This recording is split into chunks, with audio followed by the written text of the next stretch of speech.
Voltamos com a notícia de frente desta segundona. Não tem carnaval, mas tem informação para você aqui na TV Vila Real, viu, gente? Fica aqui com a gente.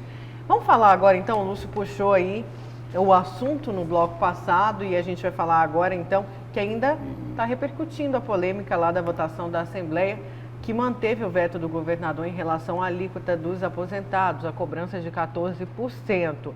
Mas o que causou aí uma confusão e uma indignação ainda maior foi a questão do voto secreto, porque 13 parlamentares disseram que votaram a favor dos aposentados, mas 12 votaram contra. Então a conta não bate, né? E a Nayana Bricá conversou com o analista político Lorenberg Alves, que explica pra gente aí essa questão do voto secreto e, na verdade, a importância desse voto ser aberto num momento como esse. Confira. Entre os deputados que participaram da votação, 13 afirmaram nas redes sociais que votaram a favor do projeto de lei complementar que anularia a cobrança previdenciária de 14% sobre os aposentados em Mato Grosso. A suspeita é que pelo menos 2 parlamentares não estejam falando a verdade, já que o veto do governo foi mantido. 12 deputados votaram para manter o veto e 11 para derrubar.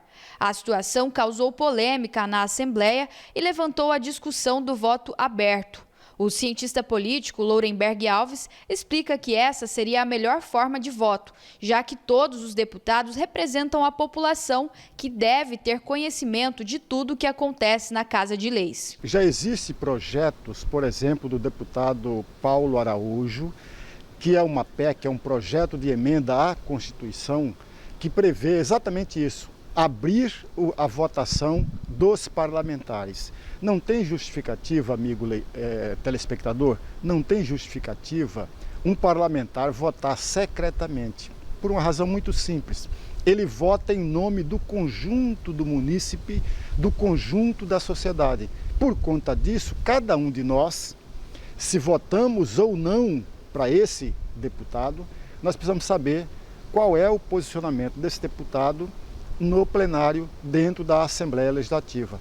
Ora, se nós precisamos saber, é porque nós precisamos fiscalizar, acompanhar para e passo cada coisa que o parlamentar que nos representa faz. Para isso nós precisamos saber para quem ele votou.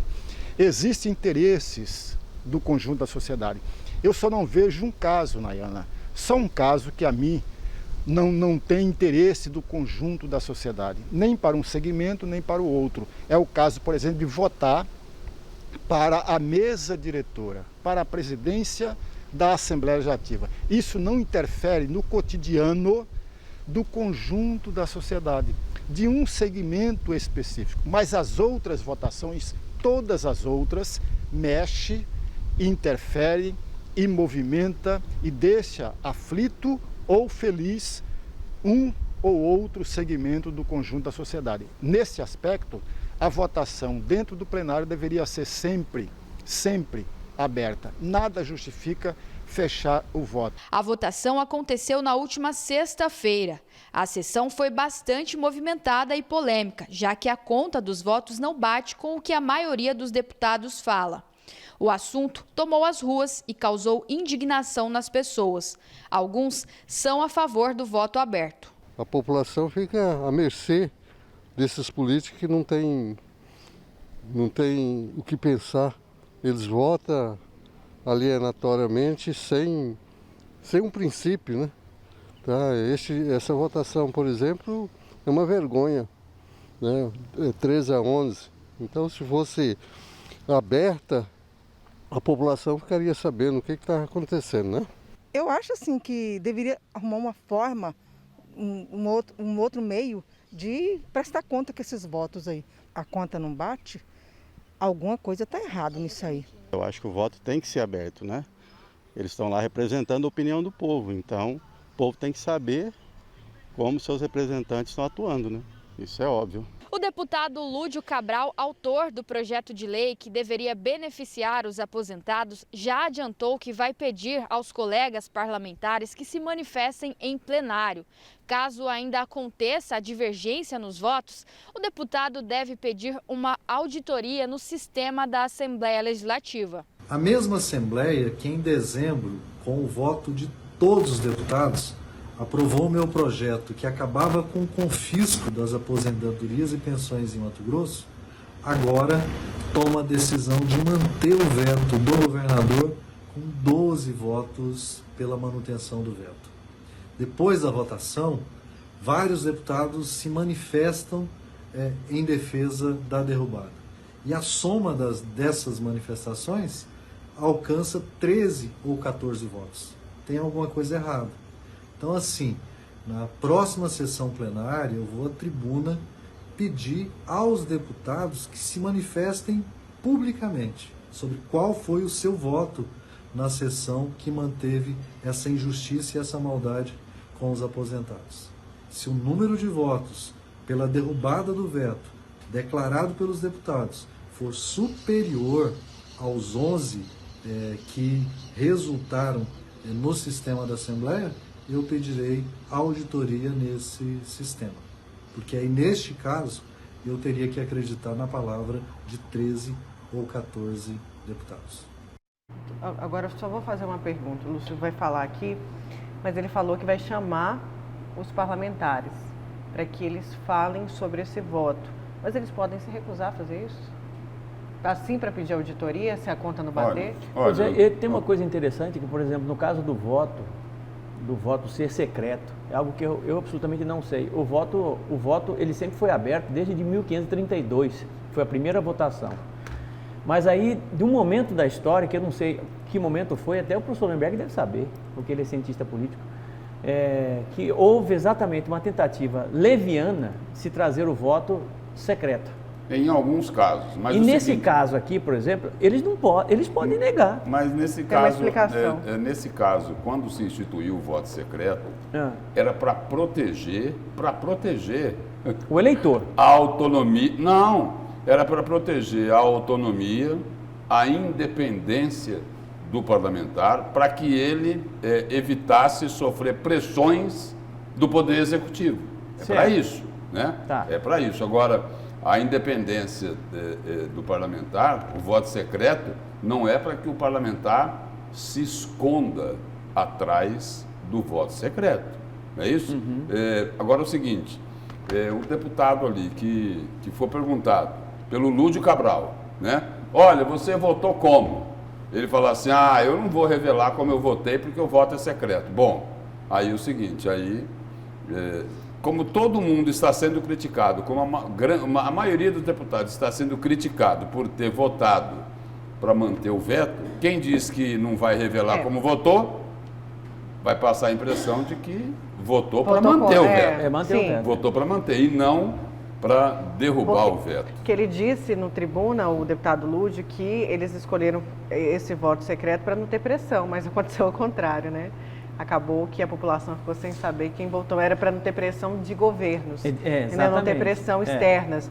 Mas deixa eu, antes de continuar essa discussão, colocar aí uma fala do vídeo que foi gravado pelo presidente da Assembleia Legislativa, o deputado Eduardo Botelho, sobre esse veto, né? Na verdade, essa votação na Assembleia. Vamos acompanhar. Quero mandar aqui um comunicado aos aposentados, dizer que nós... essa votação que teve ontem, ela encerrou aquele projeto, mas a discussão e a busca de um caminho não cessou. Nós tivemos entendimento já com o governo do Estado, já com o governador Mauro Mendes, que é o secretário da Casa Civil, e nós vamos instituir uma comissão composta por 5 deputados e presidida por mim, para que nós encontrarmos uma solução para diminuir o sofrimento dos aposentados. O governador já concordou, por exemplo, a questão das doenças raras. Nós já temos assim, alguns caminhos a ser discutido e eu tenho certeza que nós vamos encontrar um caminho aí para nós diminuirmos essa taxação, diminuirmos esse sofrimento dessas pessoas, porque realmente eu não estou confortável com isso. Tenho certeza que nem o deputado está e nem o governador Mauro Mendes também. Ele também me disse que ele sabe que precisa achar uma solução para isso. Então, vocês tenham esperança, nós vamos encontrar um caminho para isso e vamos encontrar uma solução. Se Deus quiser, vamos manter a fé e manter a luta para nós encontrarmos isso. Então, pessoal, Um abraço a todos, tenham confiança e fé em Deus que nós vamos resolver esse problema. Nayara, Lúcio, então para que passar por esse desgaste todo, considerando que ele está declarando que realmente está numa situação muito desconfortável com relação ao que foi decidido na Assembleia Legislativa, com relação aos 14% que estão sendo debitados aí dos aposentados. O governador também já se colocou numa posição de tentar resolver o problema. Por que esse desgaste todo, se os mais interessados, os mais envolvidos nesse processo todo com relação aos aposentados estão incomodados com a situação? Por que não aprovaram? Vamos voltar no voto secreto? Vai entender um negócio desse? Vamos voltar no voto secreto e no voto aberto, para a gente poder entender e tentar explicar um pouco melhor essa história, né? Lá, na segunda votação, esse projeto do deputado Lúdio Cabral foi aprovado por unanimidade, ok? Sim. 23 ou 24 votos aprovaram lá o seguinte: o fim da cobrança dos 14% sobre os aposentados. Aí o governo coloca o seguinte: olha, isso daí tem que ser vetado porque tem vício de iniciativa, é ilegal, fere a Constituição. Mas quando os deputados aprovaram por unanimidade, né, o projeto de lei complementar do deputado Lúdio Cabral, a votação era o quê, professor Haroldo Arruda e Nayara Moura? Aberta. E foi antes da eleição, não foi? Sim, a votação era aberta, né? A votação era aberta, ok? Agora, na análise do veto, a votação era fechada, secreta, né? Aí o seguinte, 12 votaram para manter o veto. Então é o seguinte, lá na aprovação por unanimidade, o que é que ocorreu? Eles jogaram para a plateia, porque a votação era aberta. Se eles mostrassem a cara dizendo o seguinte: olha, não vou aprovar esse projeto, eles teriam que enfrentar as cobranças da sociedade. Aí preferiram jogar para a plateia. Será que é por causa disso?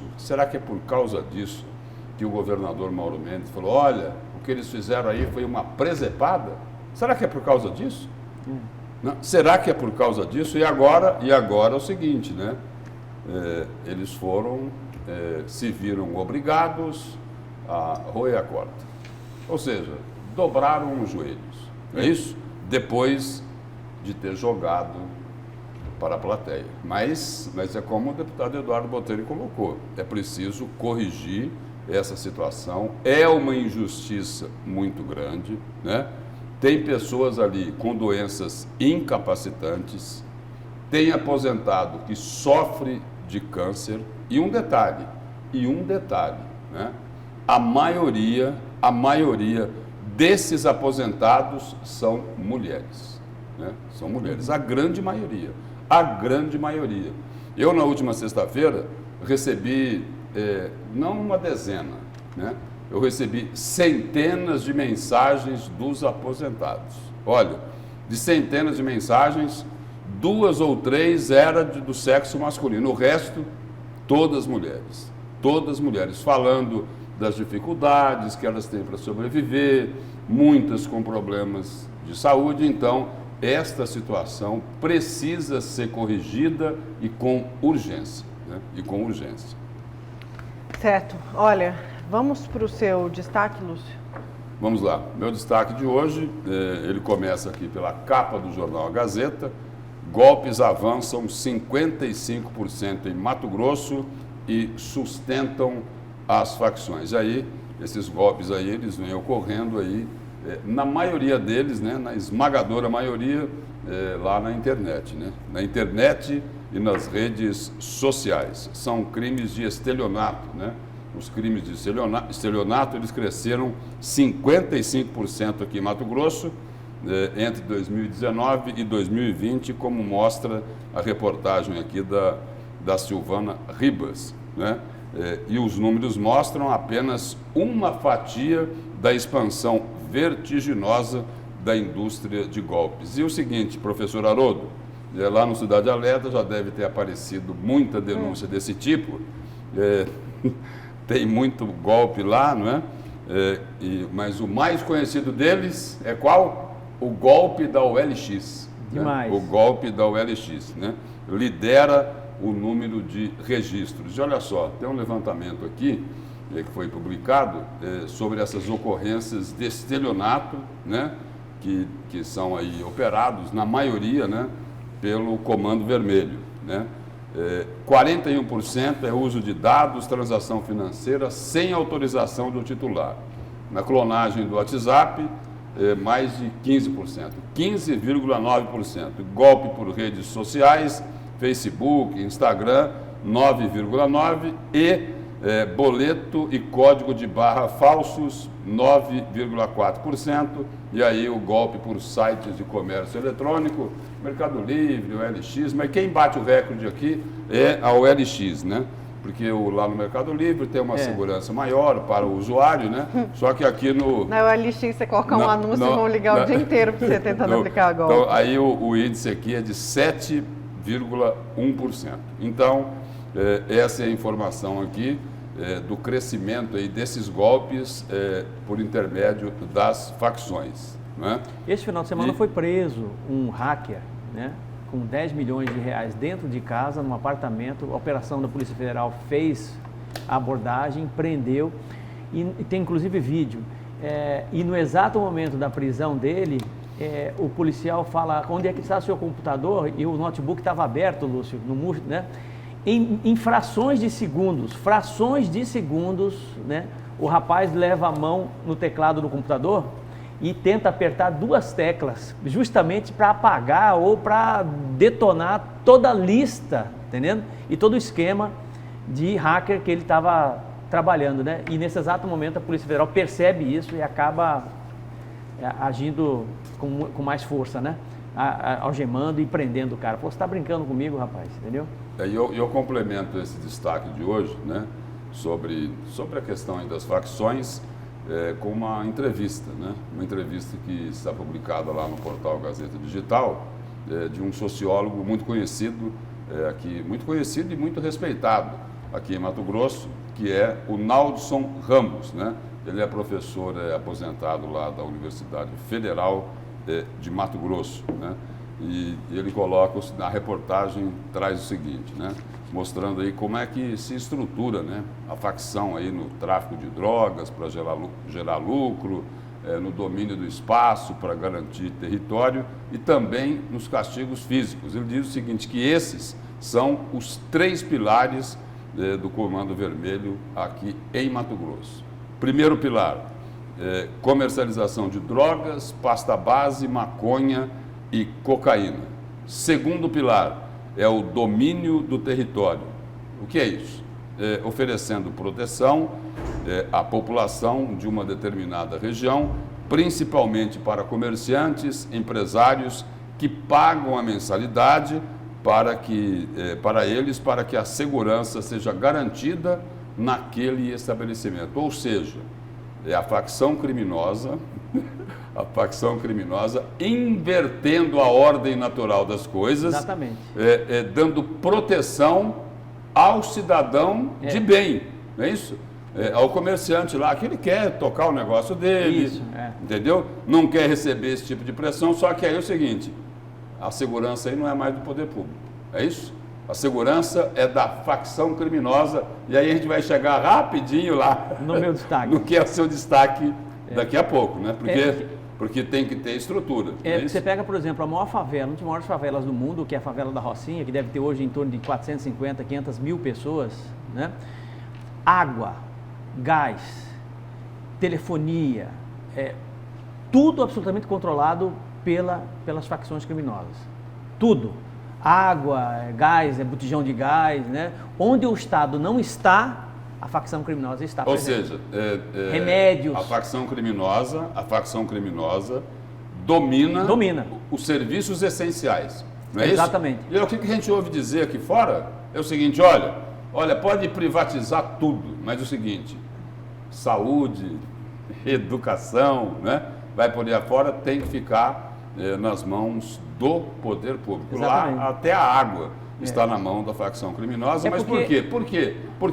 Porque o Estado deixou uma lacuna, gigante. Deixou uma deixou uma avenida, gigante, né? Uma avenida gigante, onde, porque espaço que não é ocupado, não fica vazio. Exatamente. Né?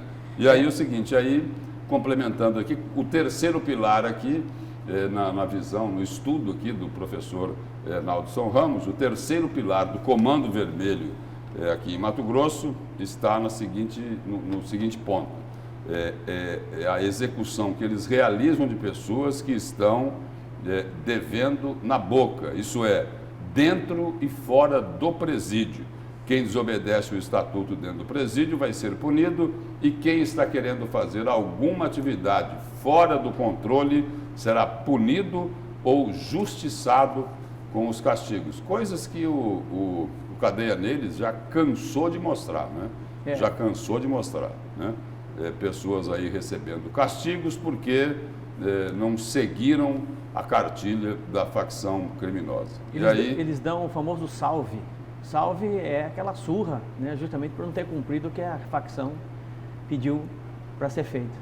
E o professor Naldson Ramos, ele também coloca o seguinte, que o crime organizado, como o próprio nome diz, está estruturado de uma tal forma que se você prende uma pessoa, prende um grupo, ele não desaparece. Tem uma cadeia de liderança, uma cadeia de comando. Se você perder o principal chefe dessa cadeia, 3, 4 abaixo assume a liderança e o crime vai continuar. Ou seja, a facção criminosa é estruturada. E o seguinte, e para ela se estruturar, está aqui a explicação, né? Está aqui a explicação. Golpes avançam 55% em Mato Grosso e sustentam as facções. Aí eu me lembro do que disse há um tempo atrás, né? Alguém que hoje estão tentando dinamitar, destroçar a história dele, o que disse Sérgio Moro. O ex-juiz Sérgio Moro, depois ministro da Justiça de Jair Bolsonaro, ele falou, olha, se não quebrar as pernas das facções criminosas no aspecto financeiro, não tem como fazer o combate das facções criminosas. E hoje o seguinte, hoje tentam acabar, né? Tentam acabar com tudo que foi feito na Operação Lava Jato. Tudo que foi feito na Operação Lava Jato. Quer dizer, parece que não valeu de nada. Espere, a corrupção está retomando o controle no país. Eu falava de facção dessa que atua no presídio. Só que tem facção que atua em outro lugar, né? Tem facção que atua com o voto popular. Com o voto popular. Legitimado, né? Ou a quadrilha que assalta os cofres públicos não é facção? Por quê? Só porque usa terno e gravata? Não é quadrilha? É quadrilha, sim senhor. É quadrilha e eles têm culpa. Esses figurões, a banda podre da classe política, tem culpa sim nisso aqui, ó. Eles têm culpa nisso. Tem culpa nisso aqui, né? Porque nós falamos agora há pouco, as facções ocupam os espaços que o poder público deixa em aberto. Eles deixam ali uma avenida para que as facções tomem conta, né? Exatamente. E aí é o seguinte, não digo aqui em Cuiabá, mas em outras capitais do país o seguinte, as facções andam lado a lado com a classe política, né? Ou pelo menos com alguns personagens da classe política, né? Então, tem a facção lá do Morro, tem a facção do Presídio, né? E tem também a facção de Brasília. O colarinho, né? Facção a facção de terno e gravata. Né? Uhum. Eles funcionam como um sistema de franquia, né? Tipo franchise. O sujeito vai lá para Mirassol do Oeste, por exemplo, e ele é comandado muitas vezes os grandes traficantes estão no presídio de Rondônia, Roraima, se não me engano. E lá eles são bem divididos, né? O Comando Vermelho de um lado e o primeiro comando da capital do outro. Quando eles chegam nesse presídio, imediatamente os policiais perguntam qual é a sua facção. A minha facção é o Comando Vermelho, você vai ficar aqui. Minha primeiro comando vai ficar aqui. Eles dividem, mas as ordens todas partem exatamente dos presídios para que isso aconteça. Deixa aqui a participação do telespectador. Bom dia, enquanto a população continuar votando em troca de R$100 ou material de construção, a política vai ser dessa forma, pois os políticos têm a certeza que vão continuar no poder. no momento que a população, a cada eleição, votar realmente com a consciência, aí sim vai mudar, pois só será reeleito quem fizer alguma coisa voltada para o coletivo. O político que votar em benefício próprio estará fora do pleito. É o André Luiz participando. André, votar com consciência é formação política. Aí nós estamos falando em educação.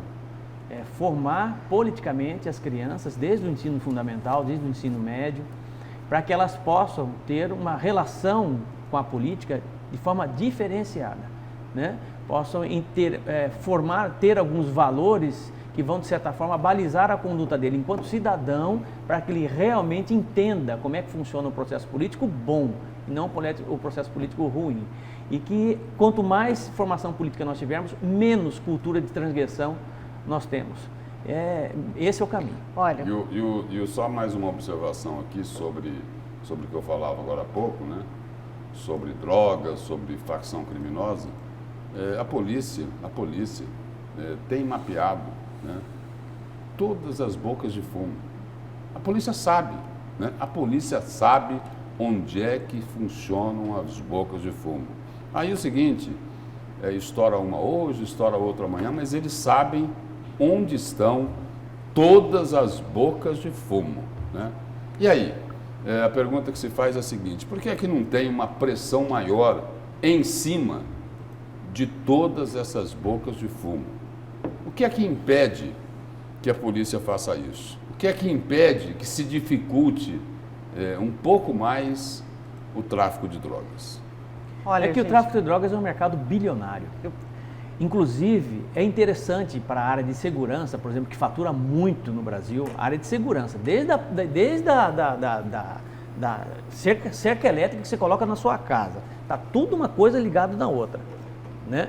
Então, um mercado bilionário que envolve, inclusive, empresários de grande porte e políticos também de grande porte, com um lastro enorme aí na política, exatamente mantidos por conta exatamente do narcotráfico. Eu preciso fazer registros aqui, gente, porque tem muito... É por isso que não estoura todas as bocas de fumo. Não tem interesse nenhum. Tem que estourar um pouquinho e deixa o resto funcionando. Qual o interesse disso? Só um minuto, porque tem a própria Rocinha, a Rocinha elege deputado federal, rapaz, entendeu? Senador da República. Eles elegem em cima do traficante, do morro, ali.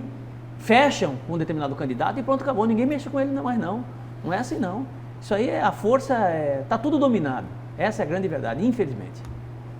Bom, só registrar aqui que tem muita gente de Várzea Grande, mudando de assunto, mandando mensagem aqui. Bom dia, sou o Ponce, moro no centro de Várzea Grande, 10 dias sem água, nada de água. Ainda fala assim, Lúcio, ajuda a gente aí. Bom dia, Nayara, aqui do Jardim Maringá 1, estamos sem água. O Dai falou que ia voltar sexta e nada até agora. José Ferreira, mais um. Nada de água aqui no Parque do Lago, sem água. Como assim? Deixa como está? Então, 3 horas de água a cada 2 dias é o Lindomar do Parque do Lago e outras milhares de mensagens de Várzea Grande. A promessa foi que ia voltar de 2 a 3 dias, ou seja, a gente calculou na sexta-feira, porque o problema foi resolvido na quarta. Cadê a água?